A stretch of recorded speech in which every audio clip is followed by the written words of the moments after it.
Hello and welcome back to this brand new Round 2 Wrestling podcast here on Valentine's Day. That is the 14th of February, 2023. I am your host, SlimmDa KID. Thank you for tuning into this particular podcast.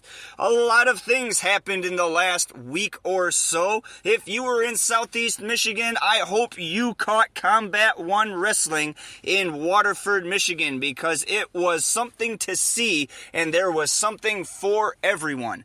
But we're here to talk about pro wrestling as a whole, and we are going to kick off Round 2 Wrestling like we always do by putting our ear to the scanner and listening to the rumor mill.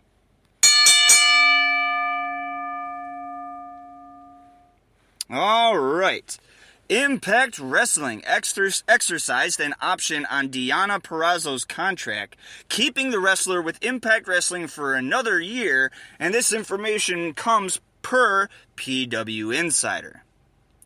According also to PW Insider, MLW's officials were happy with the Reels promotion for the premiere of MLW Underground. That is their new weekly wrestling show. Dave Meltzer reports CM Punk, that is CM Punk for AEW, will be available to come back to AEW if he wants in a couple of months. This is a big rumor and a big what if, because as we all know, CM Punk has a reputation and a history of being very, very disruptive in whatever promotion he happens to be in, be it Ring of Honor, WWE, or now AEW. He got into a fight with some executive vice presidents in the summer last year, 2022, and we haven't heard or seen anything from him since this particular altercation took place. Almost everybody else involved has come back or has been released in some sort of way except CM Punk. Now, he is under contract by AEW, so he's getting paid no matter what Tony Khan and company decide to do. I believe, and this is SlimmDa KID's personal opinion here on Round 2 Wrestling, I believe if AEW wants to do anything, reconcile with this man. Maybe get him on TV for the last part of his contract, cut ties with him, and say goodbye. Let him go. Let him go someplace else and do something else. He appears to be happy in AEW, but then shit like this comes to the light, and it's obvious that that is not the case. Again, this is just the opinion of SlimmDa KID, and it means nothing in the world of professional wrestling. Wrestling Observer says the potential sale of WWE is being hindered and slowed down with Vince McMahon's presence. This again is not surprising. We're talking about a man who was released from his own company amid sexual abuse allegations and huge hush money payoffs. This would hurt any potential sale. If a pervert were trying to sell you a piece of candy on the sidewalk, you would think twice about it, or at the very least, us that motherfucker down to the cheapest, lowest possible price. And that could very well be what the buyers who are interested in WWE are doing. Mat Men's Andrew Zarian was told the AEW Fight Forever video game has a release date in the second quarter of 2023. Dave Meltzer notes Brock Lesnar's opponent at WrestleMania 39 will not be Gunther and has been told, quote-unquote, many times.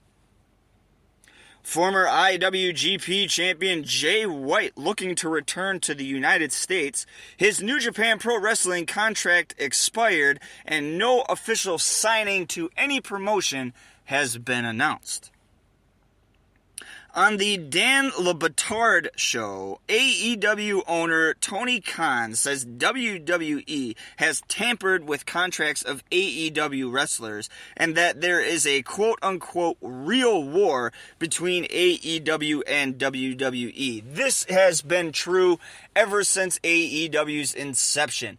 WWE and AEW had a ratings war when both WWE and AEW had live shows on Wednesday night. AEW won that battle, and NXT has been moved to Tuesdays. It's no secret that Tony Khan does not like Vince McMahon and company, and the same can be said for Vince McMahon and company about Tony Khan. However, it would also be incredibly beneficial if these two got along at least to some sort of degree and threw a massive, and I mean massive, super wrestling card, but you will never ever see that, at least not in this day and age.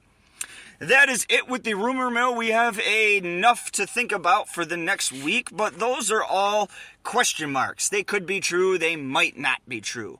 But what I'm about to tell you is true, and that is pro wrestling news.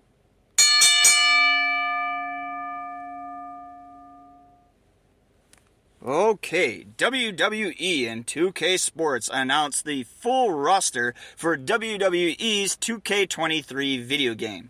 183 plus people to choose from. This particular video game will be released for current generation and next generation consoles and PC Friday, March 17th.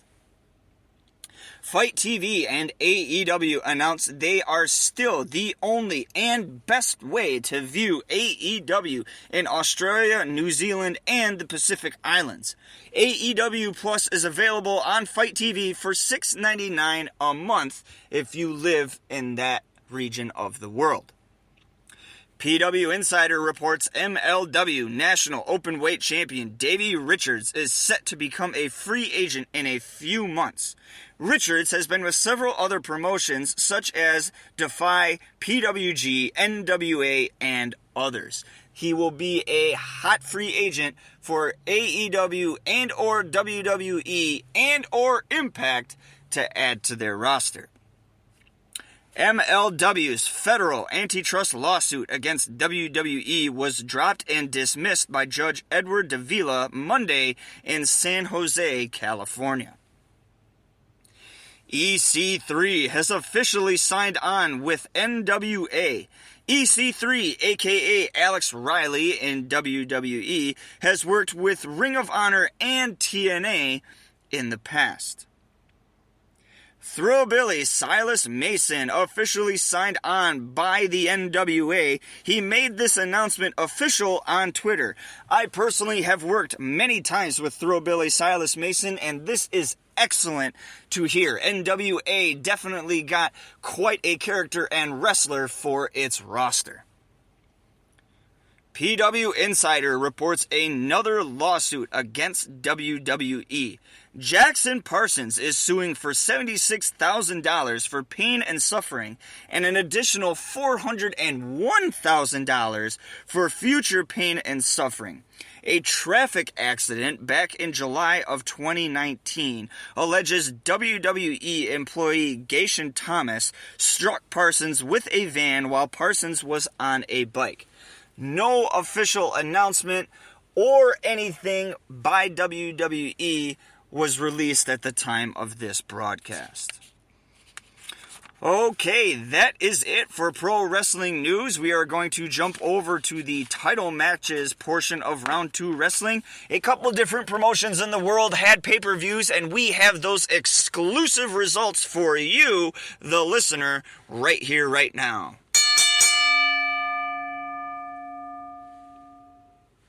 You gotta love the bell. SmackDown Tag Team Champions the Usos defeated Ricochet and Braun Strowman to retain the SmackDown Tag Team titles. AEW Trios Champions the Elite defeated AR Fox and Top Flight to retain the AEW Trios Championship. The Gun Club, aka the Ass Boys, defeated AEW Tag Team Champions the Acclaimed to become the new AEW Tag Team Champions. AEW All-Atlantic Champion Orange Cassidy defeated Lee Moriarty to retain the AEW All-Atlantic Championship. Impact Digital Media Champion Joe Hendry defeated Matt Cardona to retain the Impact Digital Championship. NWA World Junior Heavyweight Champion Kerry Morton defeated Alex Taylor to retain the NWA Junior Heavyweight Championship. The Renegade Twins defeated NWA Women's Tag Team Champions Pretty Empowered to become the new NWA Women's Tag Team Champions. NWA Tag Team Champions La Rebellion defeated Blunt Force Trauma to retain the NWA Tag Team titles. NWA Women's World Champion Camille defeated Angelina Love to retain the NWA Women's World Championship. NWA National Heavyweight Champion Scion defeated Homicide to retain the NWA National Championship. NWA World Champion Tyrus defeated Matt Cardona to retain the NWA World Championship.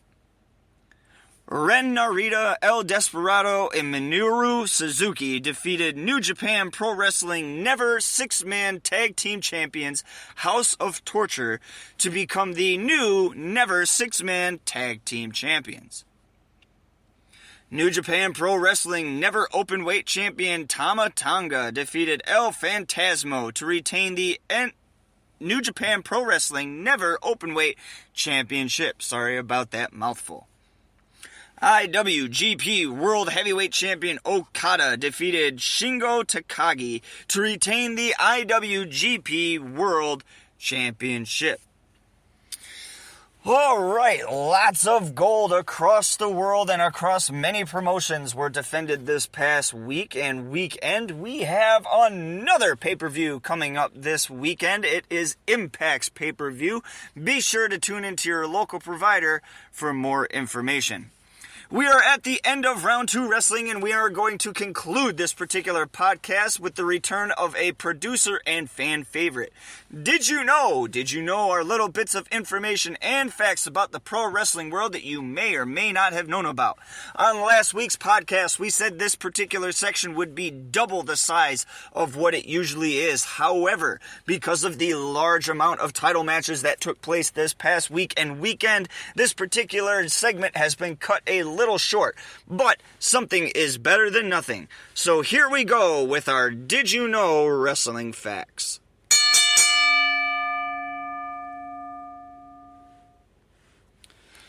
Did you know during Randy Savage's time with WCW, he always, and this is 100% always, lost the world title to either Hulk Hogan or Ric Flair? Did you know Sting wrestled in 90% of WCW's pay-per-views throughout its history? Did you know Jimmy Snuka was the first ECW World Champion?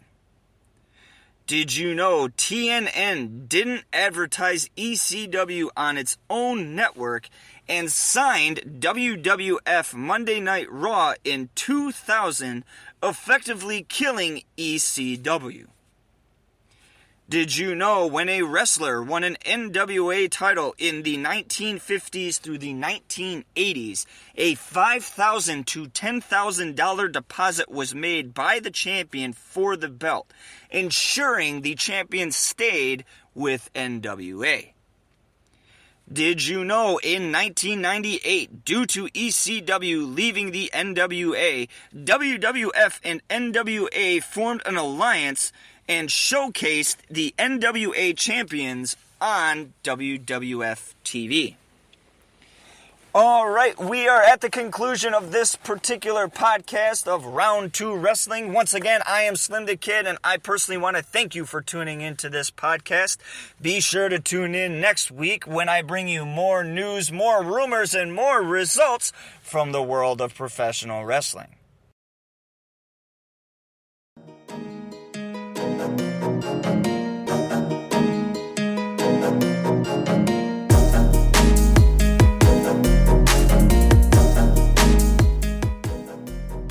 Round Welcome to Wrestling is brought to you by SlimmDa KID and Spreaker.com.